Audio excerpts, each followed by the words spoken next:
অভিনেতা শামীম হাসান সরকারের সঙ্গে অভিনেত্রী তানিয়া বৃষ্টির বিয়ের ছবি ভাইরাল হয়েছে সামাজিক যোগাযোগ মাধ্যমে। সম্প্রতি এই দুই তারকাই তাদের ব্যক্তিগত ফেসবুক অ্যাকাউন্টে নিজেদের বিয়ের ছবি শেয়ার করেছেন। অর্থাৎ বৃহস্পতিবারে হলুদ শাড়ি পরেছিলেন তানিয়া বৃষ্টি, ঠিক এর পরের দিনই শুক্রবার শামীমের সঙ্গে বিয়ের সাজে ছবিটি পোস্ট করেন তিনি।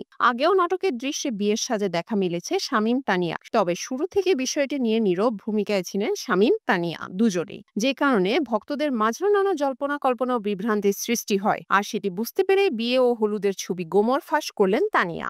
অভিনেত্রী জানালেন, এটি একটি নাটকের বিয়ের দৃশ্য, বাস্তবের কোনো বিয়ে নয়। তানিয়া ঠাট্টা করে বললেন, কেউ ঠেলাঠেলি করবেন না, এটি একটি পূর্ণদৈর্ঘ্য বাংলা নাটক।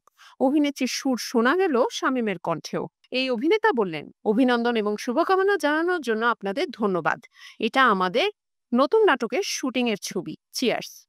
প্রসঙ্গত, অভিনেত্রী তানিয়া বৃষ্টির সঙ্গে দীর্ঘদিন আরশ খানের প্রেমের গুঞ্জন ছিল। এই জুটি একসঙ্গে ছুটিয়ে কাজ করেছেন। তবে আরশের সঙ্গে হঠাৎই বিচ্ছেদের পর শামীম হাসান সরকারের সঙ্গে জুটি গড়েন তানিয়া বৃষ্টি। এরপরই তাদের প্রেমের গুঞ্জন ছড়িয়ে পড়ে শোবিজ মহলে।